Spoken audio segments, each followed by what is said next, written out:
निकै लामो समयदेखि नेपाली साङ्गीतिक क्षेत्रमा सङ्घर्षरत हुनुहुने लोक तथा दोहोरी गायिका आकृति हुमागाईलाई आज मैले स्टुडियोमा आमन्त्रण गरेको छु। अब धेरै विस्तार त गर्नै पर्दैन, किनभने धेरै कुरा मैले अघि नै पनि भने आज सम्बन्धित कलाकारलाई स्टुडियोमा आमन्त्रण गरिसके पछाडि हामी त्यहाँ पनि साक्षात्कार गर्छौँ, कुराकानी गर्छौँ गीत सङ्गीतका क्षेत्रका अनि उहाँका व्यक्तिगत जीवनका कुराहरू सबै खोतल्ने मन छ आज, किनभने एउटा कलाकारलाई ल्याएपछि उसले के कति सङ्घर्ष गर्यो त भन्ने विषय प्रसङ्ग पनि त उठाउनुपर्छ नि। लोक तथा दोहोरी गायिका आकृति हुमागाई, यहाँलाई कार्यक्रममा स्वागत छ। आराम हुनुहुन्छ? एकदमै आराम छु। पछिल्लो समय साङ्गीतिक क्षेत्रमा अलिकति उपस्थिति कम छ भनिन्छ, के अलिक कमै गर्नुभयो अथवा आउने क्रममा छ अथवा हामीले थाहा पाएनौँ? होइन, म यस्तै हो, प्राय म यस्तै हो। अब गीत गाउँदै गर्दाखेरि कहिले अगाडि हुन्छ कहिले पछाडि हुन्छ, त्यसको अब के भन्न सकिन्छ यसमा चाहिँ। भने समय निकालेर एउटा जस्तो गाइरहने भन्दा पनि यति वर्षको डिफरेन्टमा चाहिँ एउटा त गरिरहनु त भन्ने नै हुन्छ हैन? अलिक नै गर्छु मैले गर्दाखेरि चाहिँ। अब 1 वर्ष 2 वर्ष अन्तरालमा चाहिँ गर्न चाहिँ गरिरहेको हुन्छु, तर निकाल्ने एल्बम बनेर बजारमा आउँदाखेरि चाहिँ अलिक ढिले हुन्छ मेरो प्राय। यो काठ क्षेत्रमा चाहिँ गीतहरू टन्न आइरहने अनि फेरि विवादहरू पनि चलिरहने हैन, यो प्रक्रियाहरू चल्छन् हैन। यहाँले चाहिँ एउटा समय सन्दर्भ अनुसारले ल यो वर्षमा गरे भने अब चाहिँ यति समय पछाडि निकाल्छु भन्ने एउटा सेड्युल बनाउनुहुन्छ। अब त्यसको पनि कारण होला होइन, एउटा कलाकारले गीत कसरी निकाल्ने त्यतातिर पनि त सोच्नु पर्यो होइन। आफ्नो कुनै पेसा व्यवसाय गरेर गीतमा खनाउनु पर्ने अवस्था छ भन्छन् नि, कसरी यसलाई बुझ्नु भएको छ? गर्छु मैले। अब धेरै समयसम्म म बाहिर परदेशमा बसेँ, 2 वर्ष बसेँ, 3 वर्ष उता बसेँ। 3 वर्षभित्रमा मैले 2टा एल्बम गरेँ। अहिले पनि मैले 3टै रेडी गरेर राखेको छु। आफै कमाउँदै आफैले लगानी गर्दै नै गर्ने गरेको छु मैले चाहिँ। भनेपछि गीत सङ्गीतका क्षेत्रमा त्यताबाट कमाइ हुने अवस्था चाहिँ देख्नु भएन यहाँले? छैन यसमा चाहिँ लगानी हुने मात्रै हो, आफूलाई आउने चाहिँ छैन, इन्कम चाहिँ छैन। तर पनि गीतहरू किन गरिन्छ त? अब के रहरै हो? यो एउटा रहरै हो मेरो चाहिँ। कहिलेसम्म पुग्ला? जस्तो तपाईँको कतै काम पेसा व्यवसाय चलिरहँदा सहज भइरहँदा त गीत सङ्गीतमा लगानी पनि गरिएला थोर बहुत बचाएर होइन, सधैँभरि सकिँदैन। यसै गरी कलाकारहरू कति जेलसम्म चल्ने होला भन्ने पनि त प्रसङ्ग आउँछ कहिलेकाहीँ। अब यस्तै हो, चल्दै देखाइ जाएगा भन्ने हो कि? त्यसलाई चाहिँ म चाहिँ कसरी बुझ्छु भने, अब यो चाहिँ कसैको कर कापी छैन मलाई, म आफ्नो खुसीले गरिरहेको छु। मैले चट्टै छोड्दा पनि सायद मलाई कसैले किन छोड्या भनेर सोध्नुभयो भने पनि म आफ्नो बाध्यताले छोड्या भन्न सक्छु भन्ने चाहिँ लाग्छ मलाई। अब अलिकति यहाँको पारिवारिक पृष्ठभूमिमा जाउँ। गीत सङ्गीतका क्षेत्रमा लाग्ने अरू कोही कलाकार हुनुहुन्थ्यो घरमा र तपाईँलाई यतातिर लाग्ने प्रेरणा भयो? कोही छैन, म मात्रै हो। गीत सङ्गीत मन पराउनु चाहिँ सबैले मन पराउनुहुन्छ। सबैभन्दा पहिला मेरो स्वर्गीय बुबा हुनुहुन्छ, उहाँले एकदमै धेरै मन पराउने। अहिले पनि म उहाँलाई सम्झिन्छु। अनि मेरो मम्मी, भाइहरू, दाजुभाइहरू सबैजनाले सम्झिनुहुन्छ, गीत चाहिँ मन पराउनुहुन्छ। अनि त्यसकै उसमा चाहिँ मैले पनि थोरै कोसिस गरेको, राम्रै भयो, राम्रै प्रतिफल पाएँ। त्यही हो। एउटा गरेपछि फेरि अर्को गर्न मन लाग्यो, त्यस्तै हो। अब त्यो भयो, अलिकति मन पराइदिए, ओहो राम्रो छ भनिदिए होइन, फेरि अर्को गर्न मन लाग्यो। त्यसो गर्दा गर्दै यो श्रृङ्खला बढेको पनि हो। फेरि क्षमता भएको कलाकार हो भने तपाईँ लाइभ दोहोरीमा त जस्ताको तस्तै उत्तर फर्काउन सक्नुहुन्छ। यसको केही सूत्र हुन्छ? केही हुँदैन, केही पनि छैन। अब त्यो उहाँहरूले कुन अनुसारले आफूलाई चाहिँ बोझ्नु गर्न खोज्नु भएको छ, मसँग कुन तरिकाले चाहिँ अगाडि बढ्न खोज्नु भएको छ, त्यो तरिका चाहिँ पहिला आफूले बुझ्नु पर्यो। अनि आफूले के भन्दा चाहिँ राम्रो हुन्छ त्यो चाहिँ पहिले बुझिसक्नुपर्छ। उहाँको गीतको आशय के छ त्यसलाई चाहिँ बुझेर चाहिँ तत्कालै जवाफ फर्काउन चाहिँ अटोमेटिकली आइ नै हाल्छ हैन? त्यो अभ्यास पनि होला हैन? हजुर। यहाँको शैशवकाल कसरी बित्यो, कहाँ बित्यो, यहाँको बारेमा पनि जान्ने इच्छा आम श्रोता दर्शकले गर्नुभयो होला। आफ्नो बारेमा अलिकति? मेरो बारेमा अब कसरी बताउनु, म सुरुमा चाहिँ काभ्रे जिल्लाको पनौती गाउँपालिका कुसादेवीमा मेरो जन्म भयो। म त्यहीँ बसेँ, धेरै समयसम्म म त्यहीँ बसेँ। त्यसपछि पनि अब त्यही हो, सबैको परम्परा अनुसार बिहाबारी भयो। बिहा भएपछि थोरै समय घरपट्टि बिताएँ। त्यसपछि त्यो घर परिवार सबै छुट्यो। पछि म माइतीमै आएर बसेपछि अहिले प्रतिष्ठानी आउने यस्तै छ, खासै केही छैन। तपाईँको त्यो व्यक्तिगत कुरा भन्दा पनि हामीले साङ्गीतिक माहौल यसरी भयो भन्ने खालको उत्तरको अपेक्षा गरेका थियौँ र तपाईँ त्योभन्दा माथि जानुपर्छ पनि हामी भन्दैनथ्यौँ। तर तपाईँको व्यक्तिगत कुरा तपाईँलाई यहाँ भन्न अप्ठ्यारो भइराख्दा पनि तपाईँले भन्नुभएको छ, तर त्यो जरुरी पनि थिएन होइन। माफ गर्नु होला, यो प्रसङ्ग उठेर तपाईँले केही उत्तर फर्काउनु पर्दा जुन अप्ठ्यारो तपाईँलाई महसुस भयो त्यसका लागि हामी क्षमा प्रार्थी छौँ, तर त्यो हामीले त्यसको उत्तर चाहिँ खोजेका थिएनौँ। अब साङ्गीतिक क्षेत्रमा लागेको ठ्याक्कै कति चाहिँ भयो तपाईँ? साङ्गीतिक क्षेत्रमा लागेको मैले ठ्याक्कै भन्नुपर्दाखेरि चाहिँ 4 वर्ष 5 वर्ष भयो। पहिलो गीतको सम्झना यति बेला गर्न सकिन्छ? सकिन्छ। पहिलो गीतको सम्झना मेरो भाइको बिर्सिदेऊ तिम्रो साथ बिना थियो। त्योभन्दा पछि हात काटेर नाम लेखेर गतले सावित्री दिदी भीम दाईले गाउनु भएको छ। पहिलो गीत त गर्दा पनि हाम्रो आदरणीय दाई रामहरि भण्डारी दाईसँग गरेको थिएँ। त्यस्तै कतिको सहज हुँदो रहेछ जस्तो नयाँ मान्छेलाई यो क्षेत्रमा सुरु गर्नलाई तपाईँले कतिको के भोग्नुभयो, कतिको दुःख सङ्घर्ष भोग्नुभयो? गीत त निकाल्ने भनिन्छ, एउटा कलाकारले गीत निकाल्यो ल, नयाँ मान्छेलाई कतिको सहज र सजिलो हुँदो रहेछ? सुरुमा चाहिँ एकदमै धेरै गाह्रो भयो, एकदमै धेरै दुःख पाएँ, एकदमै धेरै अब मैले सोचेको भन्दा पनि उहाँहरूले पहिला सुरुमा भन्ने र पछि व्यवहारमा उतार्ने धेरै गाह्रो भयो। उहाँहरूले चाहिँ अब यस्तै हो गर्न सकिन्छ यस्तो भन्नुभयो। मसँग लयहरू राम्रो राम्रो थियो, लयको आधारले पनि उहाँहरूले चाहिँ गर्न सकिन्छ यस्तो भन्ने हौसला दिनुभयो। पहिला गइसकेपछि तिम्रो स्वर बच्चाको जस्तो भयो, तिमीले गाउन सक्दैन भन्ने त्यस्तो खालको पाएँ मैले त्यहाँ गइसके पछाडि। अनि त्यसकै एउटा इखले पनि मैले चाहिँ पछि चाहिँ जस्तो हुन्छ त्यस्तै मेरो आफ्नै स्वरमा म गाउँछु भनेर चाहिँ उहाँहरूको एउटा भनाइले गर्दाखेरि पनि म अलि अगाडि बढ्न सफल भएको अहिले। अच्छा, उहाँहरूसँग भेट हुन्छ कि हुँदैन, के भन्नुहुन्छ? उहाँहरूसँग भेट हुन्छ, मजाले हुन्छ। म उहाँहरूलाई भन्ने पनि गरेको छ, हजुरहरूको कारणले गर्दाखेरि नै म अगाडि आउन पाएँ भन्ने लाग्छ मलाई। भन्छु म उहाँहरूलाई नै। हाम्रो विशेष गरी हाम्रो सावित्री गौतम दिदीलाई सम्झिन चाहन्छु, हाम्रो भीम दाईलाई।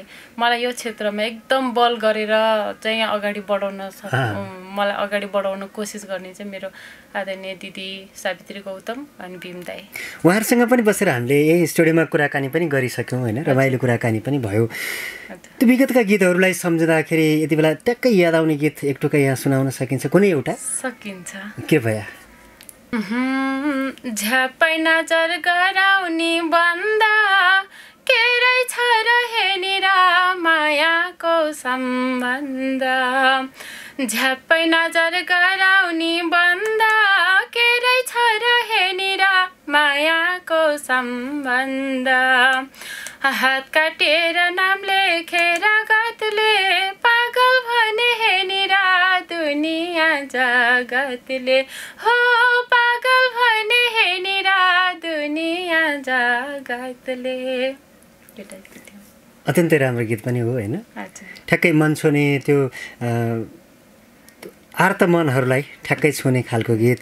मैले चाहिँ गीत बनाउँदाखेरि प्राय आफ्नै जीवन कानीमा मेल खाने मात्र बनाउँछु। शब्दहरू भयो, मेलरोटी भयो, सबै मैले आफ्नै जिन्दगीलाई नै समेटेर बनाएको हुन्छु। त्यही भएर प्राय मान्छेहरू चाहिँ रोइली गायिका पनि भन्नुहुन्छ मलाई। त्यो विरह खालको पोखिरहने भएर पनि होला। सबैजनाले चाहिँ रुन्चे गायिका भन्नुहुन्छ। त्यही पनि माया हो, खुसी लाग्छ। त्यो श्रोता दर्शकले दिएको मायालाई स्वीकार्नु पनि पर्छ कहिलेकाहीँ होइन। हामी गीत सङ्गीतकै सेरोफेरोमा रहेर कुराकानी गर्दैछौँ। नेपाली गीत सङ्गीतमा लागेको 2-5 वर्ष भइसक्दा पनि आफूले यो क्षेत्रमा चाहिँ ठ्याक्कै पारिश्रमिकका रूपमा अथवा यो क्षेत्रबाट सन्तुष्टि मिल्यो भन्ने अवस्था छैन भन्ने लगायतका विषय प्रसङ्गमा कुराकानी गऱ्यौँ। एउटा आत्मसन्तुष्टिको लागि म पनि गर्छु नि त, मैले जानेको गर्छु, मेरो रहर हो, इच्छा हो भन्ने जुन सोचाइ छ नि तपाईँको, यसलाई व्यावसायिक रूपमा किन लान सकिँदैन होला? किन व्यावसायिक बन्दैन? हाम्रा लागि एउटा तल्लो लेभलबाट एउटा कलाकारिता गरेर म केही गर्छु भनेर आएका कलाकारहरू व्यावसायिक बन्न अलिक किन सक्दैनन् होला? मेरो बुझाइमा चाहिँ अहिलेको यो समयअनुसार हामी जस्तै कलाकारहरू धेरै हुनुहुन्छ। अनि म मात्रै होइन, म जस्ता धेरै हुनुहुन्छ। कोहीले म जसरी अगाडि आएर गाउन सक्नुभएको छ, कोहीले सक्नुभएको छैन। त्यसैलाई नै मध्यनजर होला जस्तो लाग्छ मलाई चाहिँ। फेरि आफूभित्रै पनि त्यो अब्बलता अथवा म केही गर्न सक्छु भन्ने त्यो आर्ट जाँगर छैन कि जस्तो पनि लाग्छ क्या कलाकारहरूमा। त्यो भएर पनि माथि उठ्न सकिँदैन, ओहो एउटा रिस्क पनि नलिने क्या, अब भोलि यस्तो भइदिइ पो हाल्ने हो कि भन्ने। फेरि गरौँ ल ठिक छ ल होला भन्ने आशा पनि छैन नि त। फेरि कति बेला गएर डुब्ने हो होइन, बालुवामा पानी हाले जस्तै बिलाउने परिस्थिति पनि छ। अनि राम्रा सिर्जना ल्यायो चल्नेवाला पनि छैन। हो सही कुरा। यो चाहिँ कस्तो भने आज मैले एउटा गीत गरेँ, अब योबाट चाहिँ म के गर्छु के आशा राख्छु भनेर त्यो सोचेर चाहिँ यसमा अगाडि नबढे पनि हुन्छ। मेरो विचार मेरो सोचाइ चाहिँ यसमा चाहिँ मलाई चाहिँ के लाग्छ भने म जस्तै गाउने धेरै छन्, कति राम्रो एकदम हिट हुने गीतहरू पनि हामी सर नै हुनुहुन्छ उहाँहरू। त्यसमा चाहिँ केही देखेको छैन मैले। यो कलाकारको लागि विडम्बना पनि हो। अहिले गीत खासै चल्दैन भन्छन्, कारण के जस्तो लाग्छ क्या यहाँलाई? जस्तो गीत निकाल्यो, अब म गीत निकाल्छु चल्दैन के गर्नु त भन्ने एउटा त्यो आफैभित्र मन मरेर आउँछ नि होइन। र जतिसुकै राम्रो गर्नुहोस् तर त्यति एउटा यो तल्लो लेभलका जस्तो भर्खरै उदाउँदै गरेका यी कलाकारहरूलाई चाहिँ अप्ठ्यारै छ भने चाहिँ गीत नचल्नुको कारण के देख्नु भएको छ तपाईँले बुझ्नुभएको? यो कारणले हुनसक्छ भन्ने के लाग्छ? कारण अब सबै हामी जस्तै हुनुहुन्छ, कसैले हेरिदिनुहुन्छ। अब जस्तै अब तपाईँ म अनि अर्को एकजनाले गाउने भएको भए कलाकार थोरै भएको भए हेरिदिने मान्छे धेरै हुनुहुन्थ्यो। अहिले सबैको घरमा कलाकार भएको कारणले गर्दाखेरि चाहिँ यो कम्ती भएको हो मेरो विचारमा। भनेपछि सुन्ने श्रोताभन्दा गाउने कलाकार धेरै भयो, त्यो भएर पनि हो। हजुर। अब पहिलो त अझ क्यासेट जमानाकै कुरा गरौँ न, कमसेकम एउटा कलाकारलाई एउटा चक्का बेचेर पनि अब थोरै बहुत रोयल्टी आउँथ्यो। अब 2-4 हजारै बेच्यो भने पनि लगभग लगानी उठाउला भन्ने आशा हुन्थ्यो। अहिले त त्यो पनि छैन। मेरो गीत हेर्दै भनेर चाहिँ बुस्ट गर्नुपर्ने चलन छ होइन? त्यो पनि छैन अहिले। अब मलाई त वास्तवमा भन्ने हो भने कहाँ गएर रोयल्टी दर्ता गर्ने त्यो पनि थाहा छैन। म गएको पनि छैन, मैले बुझे पनि छैन। म चाहिँ एउटा विद्यार्थी नै छु अझै पनि, म पनि सिक्दैछु, मलाई केही पनि थाहा छैन। र पनि मलाई चाहिँ गाउने इच्छा जागेको भएर चाहिँ कहाँ गएर गाउन सकिन्छ त भने त्यो एउटा माध्यम मात्र देखेको छु, अरू केही थाहै छैन मलाई भन्ने हो भने। भनेपछि आफूले पनि बुझ्न धेरै बाँकी पनि छ होइन? धेरै बाँकी छ। मैले नि अब गीत सङ्गीतमा कसैले अब यो यस्तो यो उस्तो भन्नुहुन्छ, कसैले अब मैले आफूले बनाएको लयमा पनि अरूले गाइदिँदाखेरि मलाई पनि नरमाइलो लाग्छ होइन। उहाँहरूलाई चाहिँ तपाईँहरूले यस्तो गर्नुभएछ, यो गीत यस्तो गर्न नहुने भन्दाखेरि तिमीलाई के थाहा छ, तिमी भात पकाउँदा गीत गाउने मान्छे जस्तो हो र हामी भन्नुहुन्छ उहाँहरूले। धेरै भनेपछि पीडा छन् अझै पनि मनमा। हजुर। त्यो व्यक्त गर्न नसकेको हो कि अर्थ छैन भन्ने पनि हो? मनमा त यो गीत सङ्गीतको क्षेत्रमा लागेर धेरै पीडा छन् जस्तो होइन। यहाँनिर चाहिँ कस्तो भने मैले देखेको चाहिँ यो भएको यथार्थ कुरालाई भन्दा नभएको कुरालाई चाहिँ हो यो चाहिँ सही हो भन्ने भयो कि, त्यही भएर चाहिँ यस्तो भएको। सङ्घ संस्थाहरूतिर लाग्नु भएको छ, आबद्ध हुनुहुन्छ? कुनै पनि संस्थामा छैन म अहिलेसम्म। किन जरुरी ठान्नु भएन? मलाई त्यस्तो मनै लाग्दैन किन संस्थामा गएर। अब उहाँहरूको एउटा कुरा हुन्छ, म फेरि आफ्नै कुरामा बिजी हुन्छु। एक त म परदेश बस्ने मान्छे, मलाई त्यो काम पनि छैन। बसिराखे त कुनै कुरामा काम लाग्छ होला, तर अहिलेसम्म चाहिँ म बसेको चाहिँ छैन। कुरा चाहिँ आउँछ बेला बेलामा। सिमरन दिदीले भन्नुभएको थियो, अस्ति पनि भन्नुभएको थियो एउटा आजीवन सदस्य खोल्नुपर्छ भन्दै हुनुहुन्थ्यो नमराज ढुङ्गाना दाइहरू। यस आबद्ध हुनुपर्छ चाहिँ भन्नुभएको छ, तर हुनु चाहिँ भएको छैन। मेरो पनि मनमा चाहिँ एउटा चाहिँ एउटा संस्थामा चाहिँ आफू पनि जान पाए चाहिँ पछिको लागि मैले गीत सङ्गीत यतिको गरिराख्दाखेरि चाहिँ भोलि मैले एउटा न एउटा चिजबाट चाहिँ न्याय पाउँछु कि भन्ने चाहिँ आश पनि लाग्छ। कहिले चाहिँ त्यो पनि मरेर आउँछ। अनि हुन त तपाईँ बाहिरै पनि रहनुहुन्छ अधिकांश। यो स्टेजका कार्यक्रमहरूमा तपाईँले पालो कतिको पाउनु भएको छ? स्टेजमा अहिलेसम्म छैन त्यस्तो केही पनि। न मलाई उहाँहरू कसैले कल गर्नुभएको छ, न आफूले नै म हजुरको प्रोग्राममा आउँछु यस्तो भनेर कल गरेको छु, त्यस्तो छैन अहिलेसम्म। भनेपछि अवसर आएनन्, खोजी आफू हिँडिएन, त्यति मात्रै हो। कलाकारलाई अहिले गीत गाएर बाँच्न सक्ने अवस्था छ कि छैन? छैन 1% पनि देख्दिनँ म चाहिँ यसमा। कसरी चाहिँ हुन्छ होला त? अब यस्तो, अब एउटा गीत एरेन्ज गरे बेलादेखि भिडियो गरुन्जेलसम्म, गीत अपलोड गरुन्जेलसम्म त्यसलाई पैसा नै खर्च गर्नुपर्छ। अनि त्यो गीतबाट आउला भन्ने त आशै छैन, त्यसैलाई गएको ऋण नै तिर्न 1 वर्ष लाग्छ। तपाईँ प्रवासमा बसेर गीत सङ्गीतमा किन खनाइरहनु भएको छ त? म चाहिँ त्यो चाहिँ कस्तो भने मेरो चाहिँ एउटा सानो रहर हो मेरो बितेर जाने मेरो बुबाले धेरै रहर गर्नुहुन्थ्यो गीत सङ्गीत भनेपछि अनि उहाँको एउटा आफू बितेर गए पनि मेरो परिवारमा चाहिँ एउटा भए नि कलाकार होस् त्यस्तो भन्ने सोच्नु भएको थियो कि मनमा हामीलाई भन्नु चाहिँ भएको छैन सोच्नु भएको थियो कि त्यो आधारले चाहिँ मैले एउटा गीत सङ्गीतमा चाहिँ मेरो परिवारमा गीत सङ्गीत गाउन सक्ने गर्न सक्ने कोही पनि हुनुहुन्न म मात्रै हो अनि सबैजनाको सपोर्ट पाउँछु कहिलेकाहीँ खुसी लाग्छ बुवाको सपना साकार पार्दै हुनुहुन्छ गीत सङ्गीतमा लागेर चर्चा होस् नहोस् होइन एउटा आफ्नो कर्म चाहिँ गरिरहनु भएको छ कलाकारलाई त यसरी त लामो समय टिक्न गाह्रो पनि हुन्छ विभिन्न सङ्घ संस्थाहरूले कलाकारलाई हक हितका मानेमा विभिन्न योजनाहरू पनि लिएर आइराखेका छन् विभिन्न सङ्घ संस्थाहरू खोलेका छन् भले ती कलाकारहरू त्यो संस्थासँग आबद्ध रहेर एडजस्ट बन्न सके या सकेनन् थाहा छैन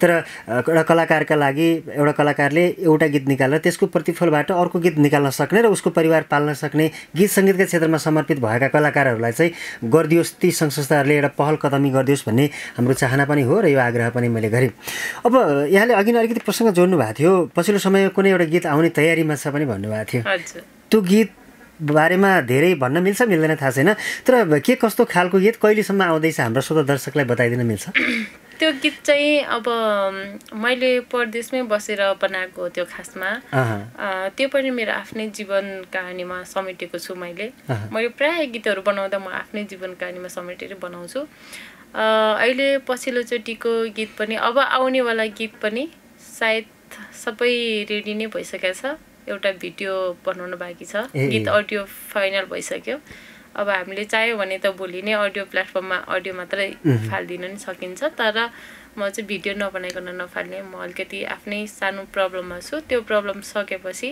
जति सक्दो छिटो चाहिँ बजारमा ल्याउने कोसिस गर्नेछु त्यो अहिले सार्वजनिक गर्न मिल्ने अवस्थामा छैन मिल्छ त्यसो एक टुक्का गए पनि मेरै मन्जालाई किन आउँछ पापीकै याद मलाई चारीले घर बनाएको देख्दैछु तिमीले मलाई छोडेर गए नि त्यही घर हेर्दै कहानी लेख्दैछु गए पनि मेरै मन्जालाई किन आउँछ पापीकै याद मलाई चारीले घर बनाएको देख्दैछु तिमीले मलाई छोडेर गए नि त्यही घर हेर्दै कहानी लेख्दैछु तिमीले मलाई छोडेर गए नि त्यही घर हेर्दै कहानी लेख्दैछु आफ्नै एउटा पीडा छ सायद यो गीतमा यो गीत हामी चाँडै सुन्न र हेर्न पाउँछौँ हामी यो अन्तिममा आइपुग्यौँ हामीले यहाँ बोलाइसकेपछि यो प्रसङ्ग उठ्दै आए हुन्थ्यो यो विषयमा बोल्न पाए हुन्थ्यो भन्ने तपाईँलाई त्यस्तो केही लाग्यो जुन कुरा हामीले प्रश्न बनाएर सोधेनौँ नै त्यस्तो केही छैन यस्तै हो अब खासै सोधिहाल्नु पर्ने भनिहाल्नु पर्ने त्यस्तो केही पनि छैन मान्छेको जिन्दगी हो अब थोरै उतार चढावहरू त भइ नै हाल्छ त्यो कुरालाई पनि अब उतार्नुपर्छ भन्ने चाहिँ छैन त्यो पनि उतार्नु पर्यो भने गीत सङ्गीतबाट नै उतार्नेछु हुन त हरेक कुराहरू कहानीबाट आउँछन् होइन गीतमै उनिएर आउँछन् यहाँका आगामी साङ्गीतिक यात्रा सफल र सबल रहन् यहाँलाई शुभकामना दिँदै यो रातको समय हाम्रो निमन्त्रणा स्वीकार गरेर आइदिनु भयो यो समय र सम्वादका लागि यहाँलाई धेरै धेरै धन्यवाद छ धन्यवाद हजुरहरू सबैजनालाई विशेष गरी हजुरलाई अनि हाम्रो भित्र प्राविधिक हाम्रो राजन केसी दादालाई पनि धेरै धेरै धन्यवाद यति छोटो समयमा मलाई पनि समय दिनुभएकोमा सम्झेर बोलाइदिनु भएकोमा एकदम विशेष धेरै धेरै धन्यवाद दिन चाहन्छु